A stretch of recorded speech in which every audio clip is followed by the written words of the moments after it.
मैं हूं नुमान अफसल और आप देख रहे हैं टेक्निकल नॉलेज। आज का हमारा लेक्चर एएचयू से रिलेटेड है। हमने अपने पिछले लेक्चर के अंदर वीएलसी को पढ़ा था। आज के लेक्चर के अंदर हम एयर हैंडलिंग यूनिट को डिस्कस करेंगे।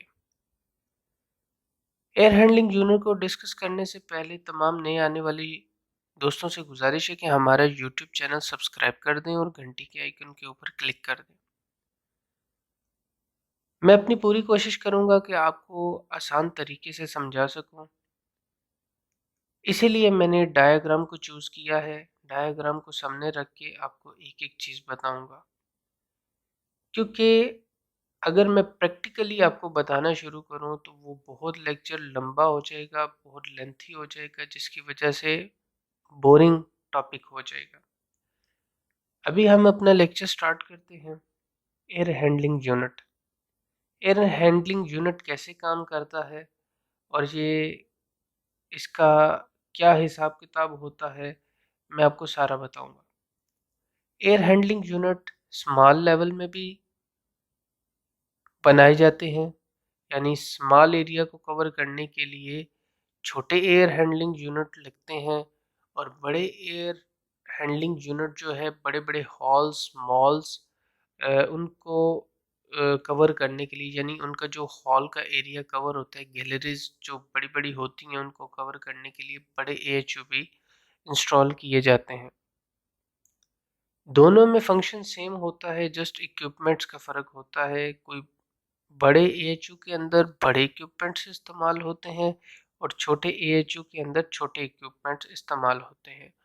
नॉर्मली जो बड़े एएचयू होते हैं वो 500 टन से लेके 5000 टन तक भी होते हैं, और अगर छोटे एएचयू की बात करें तो वो 100 टन से लेके 200 300 टन तक जो है ये होते हैं। अभी हम बात करते हैं कि एएचयू होता क्या है, एयर हैंडलिंग यूनिट, और इसके अंदर कौन कौन से इक्विपमेंट्स होते हैं।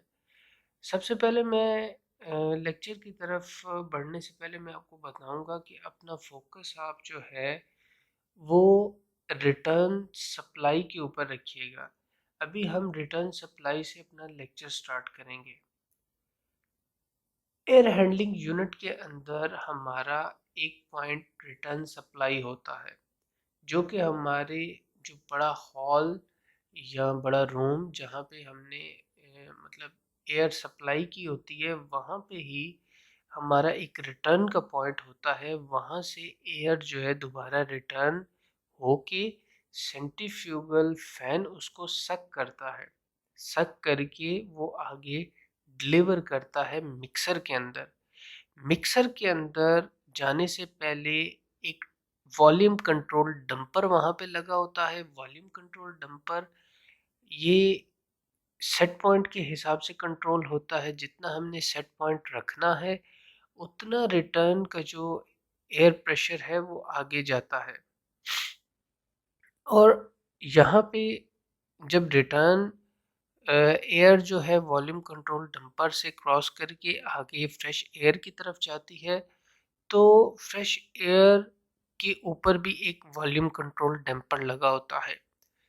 उसका भी जितना सेट पॉइंट हमने सेट किया होता है उसी हिसाब से बाहर से फ्रेश एयर अंदर आ रही होती है डक्टिंग के अंदर। जो हमारा मिक्सर होता है मिक्सर चैम्बर के अंदर वहाँ पे आती है। उसके बाद वहाँ पे हमारा एग्जॉस्ट जो होता है, जो हमारी जो हवा जो मतलब जिसको हम इस्तेमाल नहीं कर रहे होते, वो एग्जॉस्ट के ज़रिए हम बाहर भेज देते हैं, वो भी मिक्सर चैम्बर के अंदर पॉइंट होता है। और उस एग्जॉस्ट के ऊपर भी जो है एक वॉल्यूम कंट्रोल डैम्पर लगा होता है। उसका भी लेवल जितना हम सेट करेंगे सेट पॉइंट से, उस हिसाब से जितनी इजाफी एयर होगी वो बाहर चली जाती है। अभी हम बात करते हैं ये जो मिक्सर चैम्बर होता है। जैसा कि आप देख रहे होंगे फिल्टर के पीछे एक मिक्सर चैम्बर बना होता है। यहाँ से हवा जो है वो फिल्टर में से गुजरती है। फिल्टर के आगे और पीछे दोनों तरफ एक डिवाइस लगी होती है जो कि इसके प्रेशर को कंट्रोल करती है। जो हवा का प्रेशर होता है उसको प्रॉपर तरीके से मॉनिटर करने के लिए हम वो डिवाइस इस्तेमाल करते हैं। और फिल्टर को चेक करने के लिए हम इधर सेंसर इस्तेमाल करते हैं जो कि हमें प्रॉपर मॉनिटरिंग के अंदर जो है रहनुमाई फ्राहम करता है। यानी अगर फ़िल्टर डर्टी है तो हमारे पास ग्राफिकल यूज़र इंटरफेस के अंदर जो है प्रॉपर तरीके से हमें पता चल जाता है, रेड साइन आ जाता है, फ़िल्टर डर्टी है, चोक है, रेड साइन हमारे पास आ जाता है। और अगर फ़िल्टर यानी नॉर्मल कंडीशन में है तो ग्रीन साइन वहाँ पे हमारे पास सेंसर में शो करता है।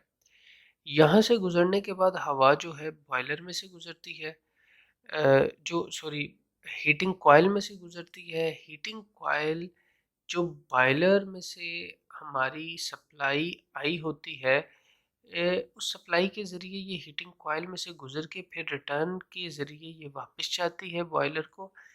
बेसिकली ये विंटर के अंदर जो है मतलब हीटिंग कॉइल यूज़ होता है।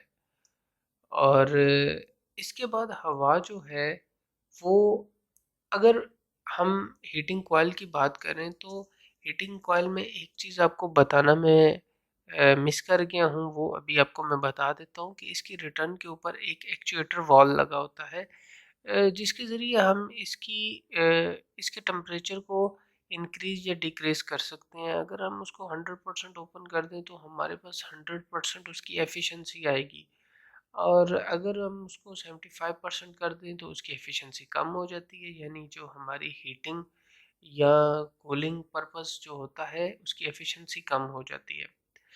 अभी यहाँ से हवा गुजर के आगे ह्यूमिडिफायर में जाती है। ह्यूमिडिफायर जैसा कि आपको नाम से आइडिया हो गया होगा, ये हमारे इसको एयर सेपरेटर भी बोलते हैं।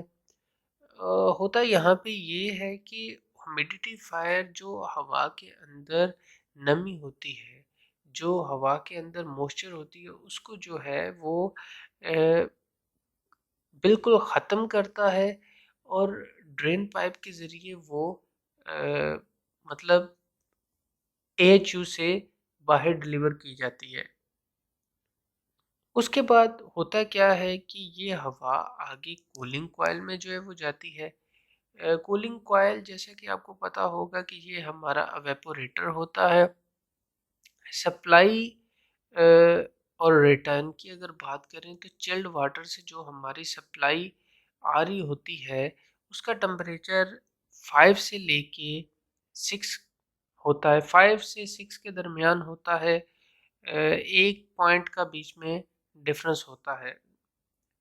और रिटर्न से फिर ये दोबारा जो है चिल्ड वाटर सिस्टम के अंदर दोबारा वाटर चला जाता है। अभी यहाँ पे रिटर्न के ऊपर जैसा कि मैंने आपको बताया था, जिस तरह हीटिंग की रिटर्न्स के ऊपर जो है वो एक्चुएटर लगा होता है, इसी तरह कूलिंग कॉइल के अंदर भी जो रिटर्न है हमारी, वहाँ पे एक एक्चुएटर लगा होता है जो कि कूलिंग एफिशिएंसी को कंट्रोल करता है। जैसा कि मैं आपको ऑलरेडी बता चुका हूँ कि अगर वो 100% ओपन होगा तो समझ लें कि एफिशिएंसी ज़्यादा होगी कूलिंग की।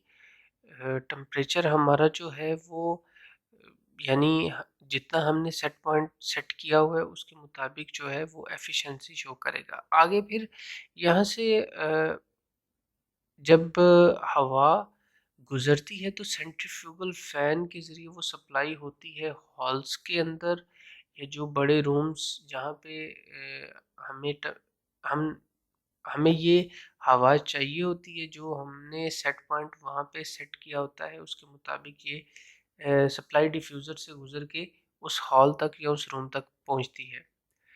अभी बात करें, जैसा कि मैंने आपको पहले बताया था कि जब मैंने लेक्चर स्टार्ट किया था तो ये लेक्चर मैंने आपको रिटर्न एयर से स्टार्ट किया था।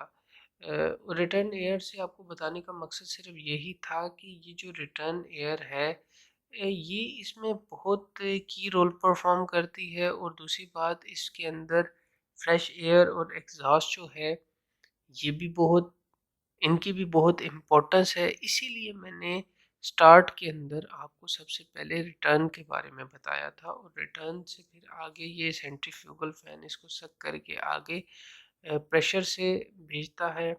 ये सारी डिटेल से मैंने वजाहत आपको इसलिए दी थी कि आपको एक आइडिया हो जाए। अभी वीडियो के लास्ट के अंदर लास्ट पे मैं आपको एक पिक्चर दिखाऊंगा जो कि ग्राफिकल यूज़र इंटरफेस की होती है। वहाँ पे अगर आप देखेंगे तो जो हम मॉनिटरिंग कर रहे होते हैं AHU की, उसके अंदर हमारे पास टेम्परेचर, सप्लाई टेम्परेचर, उसके बाद सप्लाई ह्यूमिडिटी, उसके अलावा motor speed, filter dirty error या filter normal status, each and everything उसके अंदर आपको जो है वो मिलेगा। बेसिकली वो आपको दिखाने का मकसद सिर्फ यही था कि जितने भी कंट्रोलिंग हो रही होती है वो सारी सेट पॉइंट के ऊपर होती है। जो जो हमने सेट पॉइंट रखा होता है उसके हिसाब से एफिशिएंसी इंक्रीज या डिक्रीज की जा सकती है। जैसा कि अ, आपको ये भी बताना ज़रूरी है कि कोई भी जगह जहाँ पे ये AHU इंस्टॉल किया जाता है वहाँ पे दो यूनिट इंस्टॉल किए जाते हैं। एक यूनिट जो प्रॉपर वर्किंग करता है और दूसरा स्टैंड बाय पे रखा जाता है। अगर फर्स्ट में कोई प्रॉब्लम आ जाती है तो सेकंड ऑटोमेटिकली ऑन हो जाता है। ये सारा फंक्शन जो होता है टोटली ऑटोमेटिक होता है। अभी हम अपने नेक्स्ट लेक्चर के अंदर जो है FCU को डिस्कस करेंगे।